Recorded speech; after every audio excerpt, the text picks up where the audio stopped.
Hello everyone, Blender beginner টিউটোরিয়ালে আপনাদের সবাইকে স্বাগতম জানাচ্ছি। আমি হাসান মোহাম্মদ খান। এই টিউটোরিয়ালে আমরা শিখতে পারবো 3D মডেলিং কিভাবে করে, 3D অ্যানিমেশন কিভাবে করে এবং 3D সিনের মধ্যে আমরা যে লাইটিং করব, আমরা যে টেক্সচারিং করব অ্যান্ড মেটেরিয়াল অ্যাড করব, এই সব কিছু আমাদের এই বিগিনার টিউটোরিয়ালে আপনি ফলো করতে পারবেন। আমাদের এই টিউটোরিয়াল সিরিজটি হতে যাচ্ছে সম্পূর্ণ বিগিনার ফ্রেন্ডলি। সো আপনি যদি ব্লেন্ডার সম্পর্কে নাও জেনে থাকেন, সেক্ষেত্রেও আপনি এই কোর্সটি অথবা আমাদের এই টিউটোরিয়াল সিরিজটি ফলো করতে পারেন।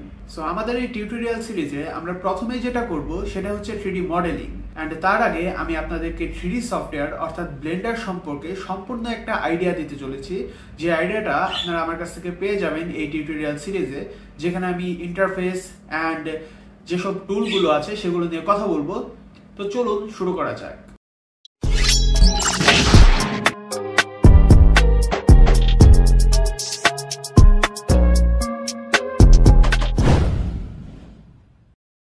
Welcome everyone. সো আমরা এখানে দেখতে পাচ্ছি আমাদের যে ব্লেন্ডারের কোর্সটা আমরা করব সেটার লেআউট। তো অ্যাট ফার্স্ট আমরা এখানে টোটাল 7টা পার্ট রেখেছি, যার মধ্যে প্রথম পার্ট হবে হচ্ছে বেসিক ইন্টারফেস, মানে আমরা ব্লেন্ডারের বেসিক ইন্টারফেস সম্পর্কে জানবো। দেন 3D মডেলিং, দেন হচ্ছে শেডিং এবং কালারিং, তারপর লাইটিং। পার্ট 5 এ আমরা আইসিং অর্থাৎ পার্টিকেলসের কাজ শিখবো।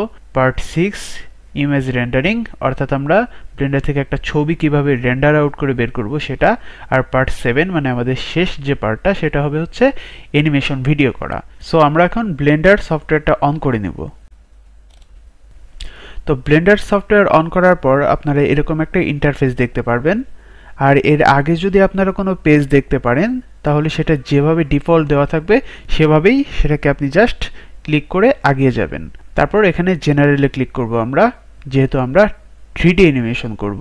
এখানে আরও অনেকগুলো কাজের অপশন আছে, যেমন 2D animation, VFX, video editing, but এগুলো আমাদের মেইন কাজ না। মেইনলি ব্লেন্ডার সফটওয়্যারটা হচ্ছে 3D মডেলিংয়ের জন্য এবং 3D অ্যানিমেশনের জন্য এবং 3D ইমেজ রেন্ডারিংয়ের জন্য পারফেক্ট। তো আমরা প্রথমেই জেনারেলে গিয়ে আমাদের সফটওয়্যারটার ভেতরে প্রবেশ করলাম। তো সফটওয়্যারে প্রবেশ করার পর আমরা এরকম একটা ইন্টারফেস দেখতে পারবো। আর এরকম একটা ইন্টারফেস দেখার পর হয়তো আপনি ভাবতে পারেন যে ব্লেন্ডার অনেক কঠিন বা আপনার মাথা ঘোরাতে পারে, যেটা আমারও হয়েছিল প্রথম দিকে। বাট এরকম কিছুই না, যদি আপনি ঠিক মতো শিখতে পারেন তাহলে এটা যথেষ্ট ভালো এবং যথেষ্ট ইজিলি অ্যাডাপ্টেবল। তো বেশি কথা না বাড়িয়ে আমরা জাস্ট আমাদের যে ইন্টারফেস সম্পর্কে জানা শুরু করে দিই। তো এখানে আমরা অ্যাট ফার্স্ট লেফট সাইডের টুলগুলো দেখব। যেমন এখানে হচ্ছে ফাইল। তো ফাইল হচ্ছে যে টুলটা, সেটা দিয়ে আমরা এখানে নতুন কোনো ফাইল আনতে পারবো, অথবা আমরা এই প্রজেক্টটাকে কিভাবে সেভ করব সেটা এখানে সেভও করতে পারবো। তারপর হচ্ছে আমরা বিভিন্ন প্রকারের 3D মডেল ইম্পোর্ট করা, এক্সপোর্ট করা, এগুলোর জন্য আমরা এই ফাইলের অপশনটা ইউজ করতে পারবো। তারপর এডিটের এখানে গিয়ে আমরা আমাদের যদি কোনো কিছু ভুল হয়ে যায় সেটা আনডো করতে পারবো, রিডো করতে পারবো। তবে আমাদের অনেক শর্টকাট আছে যেগুলো দিয়ে আমরা এই কাজগুলো করব। যেমন আনডো করার জন্য Ctrl+Z, রিডো করার জন্য হচ্ছে Shift+Ctrl+Z। তো এরকম অনেকগুলো শর্টকাট আছে, সেগুলো আমরা ইউজ করব। এরপর আছে রেন্ডার মানে হচ্ছে আপনি রেন্ডারটা কি করবেন। ইমেজ রেন্ডার মানে হচ্ছে আপনার ছবি রেন্ডার করা, আর অ্যানিমেশন মানে হচ্ছে ভিডিও রেন্ডার করা। অ্যানিমেশন মানেই ভিডিও, এই জিনিসটা সবসময় মনে রাখবেন। দেন এখানে আরও অনেকগুলো ট্যাব আছে যেগুলোর এখন বলার তেমন প্রয়োজন নেই। তবে হ্যাঁ, আপনারা মডেলিং করার সময়, 3D মডেলিং করার সময় এখানে যে ট্যাবগুলো আছে তার মধ্যে মডেলিংয়ে গিয়ে করতে পারেন, অথবা লেআউটে থাকতেও করতে পারেন। তো আমি সাধারণত সব কিছু লেআউটের ভিতরেই করি, কারণ এখানে কাইন্ড অফ সবগুলো ফিচার দেওয়া আছে। I think it's best. Then আমরা এখান থেকে চলে গিয়ে যাব রাইট সাইডের যে আমাদের টুলগুলো আছে এর দিকে। তো এখানে আমরা যেটা দেখতে পাচ্ছি এটা হচ্ছে আমাদের এখানে যে প্রজেক্ট বা আমাদের এখানে যে অবজেক্টগুলো আছে, তারপর হচ্ছে লাইটগুলো আছে, ক্যামেরা আছে। তো এগুলোই অবজেক্টগুলোর একটা লিস্ট আমরা লেখা আকারে দেখতে পারতেছি। তো আমরা যদি এখান থেকে সিলেক্ট না করতে চাই তাহলে আমরা এখান থেকেও সিলেক্ট করতে পারবো। এরপর যেটা, সেটা হচ্ছে এখানে ডান পাশের যে টুলগুলো আছে সেগুলো সম্পর্কে একটু কথা বলে নেই। তো অ্যাট ফার্স্ট প্রথমে যেটা আছে সেটা হচ্ছে রেন্ডার। তো এখানে গিয়ে আপনি আপনার রেন্ডারের যে ইঞ্জিন সেটা সিলেক্ট করতে পারেন। রেন্ডারের ইঞ্জিন বলতে এখানে দুইটা ইঞ্জিন আছে। মেইনলি আমাদের ব্লেন্ডারের মধ্যে দুটো রেন্ডার ইঞ্জিন আছে, একটা হচ্ছে ইভি আর একটা হচ্ছে সাইকেল। এটা সম্পর্কে আমি বিস্তারিত আলোচনা করব আমাদের প্রজেক্টে, তখন জানতে পারবেন। দেন আছে আউটপুট। আউটপুটের মধ্যে গেলে আচ্ছা, এটা নিয়ে আরেকটু কথা বলে নিই। এখানে আরও কিছু অপশন আছে, রিট্রেসিং, তারপরে এখানে হচ্ছে আপনারা অবজেক্টের শ্যাডো কিভাবে পড়বে সেগুলো সব কিছুই প্রায় কন্ট্রোল করতে পারবেন। অ্যান্ড সাইকেলসে গেলে এখানে এগুলো অনেকটা আলাদা। এখানে আপনি স্যাম্পলিং, তারপরে হচ্ছে আপনার ভিউ পোর্টে কেমন স্যাম্পল থাকবে এগুলো কন্ট্রোল করতে পারবেন। আর ইভিতেও সেম, তবে দুটোর যে জিনিসগুলো, যে কম্পোনেন্টগুলো সেগুলো একটু ভিন্নতা আছে। দেন এখানে আউটপুট প্রপার্টিস। আউটপুট প্রপার্টিস হচ্ছে আপনি আপনার যে ভিডিও বা ছবি যেটা আউটপুট করবেন সেটা কোন ফরম্যাটে করবেন, কিভাবে করবেন, এর ফ্রেম রেট কত থাকবে, তো এই সব কিছু কন্ট্রোল করার জন্য আউটপুট প্রপার্টিসটা ইউজ করা হয়। দেন এখানে আরও কিছু টুল আছে, তবে আমি সেগুলো নিয়েই কথা বলবো যেগুলো হচ্ছে সবচেয়ে বেশি ইউজ হয়। এরপর যেটা সবচেয়ে বেশি ইউজ করা হয় সেটা হচ্ছে ওয়ার্ল্ড। তো ওয়ার্ল্ড প্রপার্টিসের মধ্যে আমরা আমাদের যে ব্যাকগ্রাউন্ড থাকবে, ব্যাকগ্রাউন্ডে আমরা কেমন আলো চাচ্ছি, অথবা ব্যাকগ্রাউন্ডে আমরা কোনো লাইটিং সেট আপ করবো নাকি, এই সব কিছু আমরা কন্ট্রোল করতে পারি। তারপরে এই অবজেক্ট প্রপার্টিস যে অপশনটা আছে, এই যে এই অরেঞ্জ ডটটা, তো এটার মধ্যে গিয়ে আমরা আমাদের যে ভিউ পোর্টটা আছে সেখানে আমরা একটা অবজেক্টকে দেখবো নাকি দেখবো না, এরকম অনেক কিছু কন্ট্রোল করতে পারি। যেমন ধরেন আমি এই যে এই অবজেক্টটা আমার আছে এখানে, এটাকে আমি ভিজিবিলিটিতে গিয়ে যদি এই রেন্ডারের মধ্যে এটা ক্লিক করে দিই, তাহলে এটা আমার যখন আমি ভিডিও বা ছবি আউটপুট বের করব তখন এটা রেন্ডারিং হবে না, মানে এটা ভিডিওটা আউট হবে না। আবার ভিউ পোর্টে দিলে দেখা যাবে যে আমাদের এই ভিউ পোর্ট থেকে এটা চলে গেছে। তো এরকম অনেক কিছু কন্ট্রোল করা যায়। এরপর যে টুলটা আছে সেটা হচ্ছে মডিফায়ার টুল। মডিফায়ার টুলের ইউজ অনেক বেশি হয়, আর মডিফায়ার একটা গুরুত্বপূর্ণ টুল যেটা সম্পর্কেও আমরা ভবিষ্যতে জানতে পারবো। দেন আছে পার্টিকেলস। পার্টিকেলসের কাজ আমি এই কোর্সের মধ্যেই করব, আমাদের যে টুথপেস্টের যে কোর্সটা আছে এটার মধ্যেই করব। তো পার্টিকেলসের কাজ এখানে আমরা দেখতে পারবো। আর পার্টিকেলস বলতে আপনার ধরেন একটা অবজেক্ট আছে অথবা একটা ফিল্ডের মধ্যে আপনি ঘাস তৈরি করবেন, তখন আপনার পার্টিকেলসের কাজ লাগবে। একটা মানুষের হেয়ার তৈরি করবেন, তখন আপনার পার্টিকেলস লাগবে। আপনি একটা আইসক্রিমের উপরে ছোট ছোট আইস দিবেন ডটেড, সেক্ষেত্রেও আপনার পার্টিকেলসের কাজ লাগবে। দেন আমাদের যে টুলটা আছে সেটা হচ্ছে ফিজিক্স। ফিজিক্স টুল, এখান থেকে আমরা যেটা করতে পারবো, এখান থেকে আমরা ফ্লুইড সিমুলেশন, তারপরে হচ্ছে ধরেন আপনি পানি নিয়ে কাজ করবেন অথবা আপনি আগুন এক্সপ্লোশন তৈরি করবেন, তো সেই সব ক্ষেত্রে এটার কাজ করা হয়। দেন কনস্ট্রেইন। কনস্ট্রেইন হচ্ছে কোনো একটা কিছুকে লুপ করতে অথবা মানে ট্র্যাক করতে, তারপরে হচ্ছে এই অবজেক্টটা ধরেন একটা নির্দিষ্ট পাথ ফলো করবে, এই সব ক্ষেত্রে কাজ করা হয়। মেইনলি ধরেন রেসিং এর ক্ষেত্রে যেসব অ্যানিমেশন আছে, ধরেন কার রেসিং এর অ্যানিমেশন, সেই সব ক্ষেত্রে কিন্তু এটার খুব বেশি ইউজ করা হয়। দেন এই ডাটা প্রপার্টিসেও গুরুত্বপূর্ণ কিছু জিনিস আছে, যেমন শেপ কি, তারপরে হচ্ছে ভার্টেক্স গ্রুপস, এগুলো অনেক বেশি ইউজ করা হয়। অ্যান্ড তারপর মেটেরিয়াল যে টুলটা আছে, এটা একটা গুরুত্বপূর্ণ টুল, কারণ এটার উপরেই নির্ভর করবে আপনি আপনার প্রোডাক্ট অথবা আপনার যে অবজেক্টটা আছে আপনার ভিউ পোর্টে সেটাকে কি কালার দিবেন বা কি কালার দিতে চলেছেন সেটা। আমাদের যে ভিউ পোর্টটা আছে, আমাদের আজকের এই টিউটোরিয়ালে আমরা এই ভিউ পোর্টের যে অবজেক্টগুলো আছে সেগুলো সম্পর্কে জানবো। আর এরপর আমরা আমাদের টুথপেস্টের যে টিউবটা সেটা রেন্ডারিং করা, অর্থাৎ সেটাকে মডেলিং করা, শেডিং করা অ্যান্ড রেন্ডারিং করা শুরু করব। তো আমরা এট ফার্স্ট যখন ব্লেন্ডারের ভিতরে ঢুকবো তখন দেখতে পারবো এখানে একটা ডিফল্ট কিউব আছে। সো এই কিউবটাকে আমরা ডিলিটও করে দিতে পারি অথবা রাখতেও পারি। তো যেহেতু আমাদের এখন ইন্টারফেস সম্পর্কে জানতে হবে, তো আমরা এটাকে রেখে দিলাম। আমরা জাস্ট র্যান্ডম একটা জায়গায় লেফট মাউস ক্লিক করব, তারপরে আমাদের মাউসের যে মিডল পয়েন্ট আছে, মিডল যে স্ক্রল বাটনটা আছে, সেটার মধ্যে ক্লিক করে ধরে রেখে যখন আমরা মাউসটাকে নাড়াবো তখন আমরা দেখতে পারবো যে আমরা এই অবজেক্ট যেটাকে মিডলে রেখেছি সেটাকে বিভিন্ন অ্যাঙ্গেল থেকে দেখতে পাচ্ছি।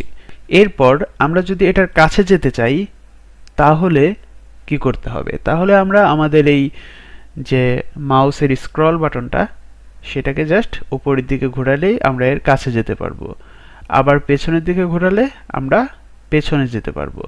দেন এই অবজেক্টটাকে যদি আমি ধরতে চাই তাহলে কি করব? ধরার জন্য আমাদেরকে অবশ্যই আমাদের মাউসের লেফট মাউসটাকে অবজেক্টের উপরে রেখে ক্লিক করতে হবে। এটা ক্লিক করব, ক্লিক করে আমরা অবজেক্টটাকে ধরতে পারবো। দেন এখন যদি আমি চাই যে আমি এই অবজেক্টটাকে, আমাদের যে কিউবটা আছে সেটাকে বড় করব, তো বড় করার জন্য আমাদের যেই ইয়েটা ইউজ করতে হয় সেটা হচ্ছে আমাদের কিবোর্ডে এস। এস মানে হচ্ছে স্কেল, এস দিয়ে স্কেল শুরু হয়। তো এটাকে আমরা যখন বড় ছোট করব তখন কিন্তু এটা স্কেল হবে। এর জন্য আমরা এসে যদি ক্লিক করি, এসে ক্লিক করে মানে এটা ধরা অবস্থায়, কিন্তু আমরা র্যান্ডম অবস্থায় কিন্তু পারবো না, এটাকে প্রথমে লেফট মাউস দিয়ে ধরে কিবোর্ডে এস প্রেস করে তারপরে আমাদের মাউসটা যদি আমরা নাড়াই তাহলেই এটা বড় ছোট করতে পারবো। ঠিক আছে, আমাদের যে অবজেক্টটা কিউবটা, তারপর ধরেন এতটুক বড় করে আমরা এটাকে আবার লেফট মাউসে ক্লিক করলেই এটা এই পজিশনে ফিক্স হয়ে যাবে। এখন কথা হচ্ছে, ধরেন আপনি এমন একটা সাইজ তৈরি করে ফেললেন যেটা আপনার দরকার নাই, সেক্ষেত্রে কি করবেন? তাহলে আমি প্রথমে কন্ট্রোল জেড দিয়ে আগের পজিশনে যাই। তো এখন দেখাই, এটাকে গ্র্যাব করে এস দিয়ে স্কেল আপ করলাম, করার পর আমার মনে হলো যে আমার এই স্কেলটা দরকার নেই, আমার আগে যেরকম ছিল সেরকমই ভালো। তো এখন যদি আমি র্যান্ডম ভাবে এটাকে চেঞ্জ করতে নেই তাহলে কিন্তু আমি আগের শেপটা অবশ্যই পাবো না, কারণ খালি চোখে এটা দেখা সম্ভব না। তাই আমরা মাউসের এটা ক্লিক করা অবস্থায় আমরা জাস্ট যদি মাউসের রাইট মাউসটা ক্লিক করি তাহলে এটা আগের পজিশনে চলে যাবে। দেন এটাকে ছেড়ে দেব। এগুলো বেসিক ইন্টারফেস সম্পর্কে আপনাদের ধারণা দিচ্ছি। দেন আমরা এই অবজেক্টটাকে গ্র্যাব করব কিভাবে? গ্র্যাব মানে এটাকে ধরে আমরা এটাকে এর জায়গা থেকে সরাবো। এর জন্য যেটা করতে হবে, আমরা এই অবজেক্টটাকে লেফট মাউস দিয়ে ক্লিক করব, তারপর আমাদের যে কিবোর্ড আছে কিবোর্ডের জিতে ক্লিক করব, জি দিয়ে হচ্ছে গ্র্যাব করা বোঝায়। তারপরে আমরা এটাকে যে দিকে খুশি নিয়ে যেতে পারবো, মানে এটাকে আমরা নাড়াতে পারবো। দেন এই অবজেক্টটাকে আমরা রোটেট করতে চাচ্ছি, মানে এটাকে এর এক্সিসে বিভিন্ন দিকে রোটেশন করবে।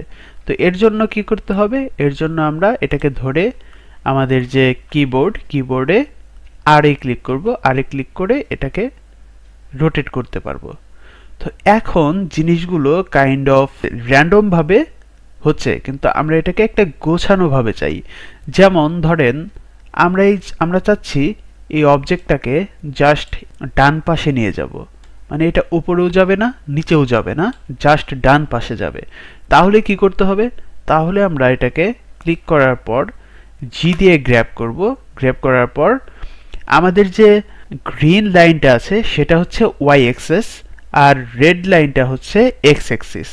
তো আমরা এটাকে গ্র্যাব করার পর ওয়াই এ ক্লিক করব, তাহলে আমরা তারপর যদি আমরা মাউসটা নাড়াই তাহলে এটাকে দেখা যাবে এটা জাস্ট এই ওয়াই অ্যাক্সিসেই মুভ করছে। দেন সেম ভাবে যদি আমরা শুধু এক্স অ্যাক্সিসে নিতে চাই তাহলে আমরা এটাকে আবার গ্র্যাব করে জি দিব, জি দেওয়ার পর আমরা এক্স এ ক্লিক করব, এক্স এ ক্লিক করলে মানে জি এক্স, তারপরে হচ্ছে জাস্ট এক্স অ্যাক্সিসেই আমরা এটাকে ঘোরাতে পারবো। অ্যান্ড দেন আমরা যদি এটাকে উপরে নিচে করতে চাই তাহলে জি দিয়ে গ্র্যাব করে জেড অ্যাক্সিসে আমরা এটাকে নাড়াবো, মানে জি জেড,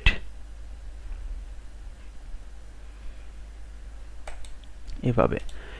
এখন এই অবজেক্টটাকে যদি আমি এই আমার ভিউ পোর্টের এখান থেকে দেখতে পাচ্ছি, কিন্তু এই অবজেক্টটা ধরেন আমি জি দিয়ে গ্র্যাব করে বা আমি ওয়াই দিয়ে গ্র্যাব করে জি ওয়াই ডান পাশে নিলাম। এখন আমি কিন্তু অবজেক্টটাকে এক পাশে গিয়ে দেখতে পাচ্ছি না। তো এখন এই অবজেক্টের কাছে আমি কিভাবে যাব? অবজেক্টের কাছে যাওয়ার নিয়ম হচ্ছে, আপনি ধরেন এই ভিউ আছেন, এখন আপনার কিবোর্ডের মধ্যে যে শিফট বাটনটা আছে সেই বাটনে ক্লিক করে তারপর মাউসের মিডল যে স্ক্রল বাটনটা সেটাও ক্লিক করে ধরে সেটাকে নাড়াবেন, নাড়ালেই আপনি এটার কাছে যেতে পারবেন, এভাবে মুভ করতে পারবেন। তো এই ছিল আমাদের মেইনলি যে বেসিকগুলো দরকার বেসিক ইন্টারফেস সম্পর্কে জানার জন্য সেটা। তো এখন আপনি প্রায় সবগুলো জিনিসই করতে পারবেন যা যা আমি বললাম। এর মধ্যে আছে হচ্ছে আমাদের অবজেক্টটাকে ধরা, তারপরে অবজেক্টটাকে হচ্ছে স্কেল করা, গ্র্যাব করে যে কোনো অ্যাক্সিসে নাড়ানো, রোটেট করা, এই সব কিছুই। এখন আমরা তো অবজেক্টটাকে রোটেট করা, গ্র্যাব করা, স্কেল করা শিখে গেলাম, কিন্তু আমাদের অবজেক্টটাকে আমরা জাস্ট ফ্রন্ট ভিউ থেকে দেখতে চাই, মানে আমরা এটাকে ফার্স্ট যে ভিউ সেই ভিউ থেকেই দেখতে যাব।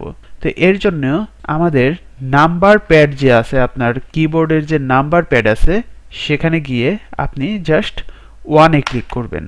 এখন 1-এ ক্লিক করার পর আপনি যে ভিউটা দেখতে পাচ্ছেন এটা হচ্ছে আমাদের অবজেক্টের একদম ফ্রন্ট ভিউ। তো এখন এটা হয়তো আপনি বুঝতে পারছেন না, এর জন্য আমি একটা কাজ করি, সেটা হচ্ছে এই ডিফল্ট কিউবটাকে ডিলিট করে দেব। ডিলিট করার পর আমরা যদি নতুন একটা কিছু আনতে চাই সেক্ষেত্রে আমাদেরকে শিফটে ক্লিক করা অবস্থায় এতে ক্লিক করতে হবে, তারপর আমরা অ্যাড মানে নতুন কিছু অ্যাড করার অপশন পাবো। তো এখান থেকে আমি জাস্ট একটা মাঙ্কি হেড নিয়ে আসবো যাতে করে আপনি বুঝতে পারেন যে কি হচ্ছে। তো মাঙ্কি হেড আনার পর এটাকে ছেড়ে দিলাম। এখন আমি এটাকে জাস্ট ফ্রন্ট ভিউ থেকে দেখতে চাচ্ছি, মানে আমি এভাবে র্যান্ডম জায়গা থেকে দেখতে চাচ্ছি না, ফ্রন্ট ভিউ থেকেই দেখব। তাহলে আমাদের যে কিবোর্ডের নাম্বার প্যাড আছে, নাম্বার প্যাডের 1-এ ক্লিক করব। 1-এ ক্লিক করলেই আমরা এটা একদম ফ্রন্ট ভিউ থেকে দেখতে পারবো। তারপর আমরা এটাকে যদি পেছন থেকে দেখতে চাই তাহলে জাস্ট কন্ট্রোলে চেপে ধরে 1-এ ক্লিক করব, তাহলে আমরা পেছনের ভিউটা দেখতে পারবো। সেম আমরা যদি ডান পাশ থেকে দেখতে চাই তাহলে নাম্বার প্যাডে 3-তে ক্লিক করব, আর লেফট সাইড থেকে দেখতে চাইলে কন্ট্রোল 3। আমরা যদি উপর থেকে দেখতে চাই তাহলে নাম্বার প্যাডের 7, অ্যান্ড নিচে থেকে দেখতে চাইলে কন্ট্রোল 7। এভাবেই আমরা বিভিন্ন অ্যাঙ্গেল থেকে আমাদের একটা অবজেক্টকে দেখতে পারবো। সো আশা করি আমাদের ইন্টারফেস সম্পর্কে যথেষ্ট জানা হয়ে গেছে, এবং কংগ্রাচুলেশনস, কারণ আপনি এখন শুরু করতে চলেছেন আমাদের আসল কাজ, অর্থাৎ আমাদের 3D modeling. So in the next part, we'll know about 3D modeling of the toothpaste.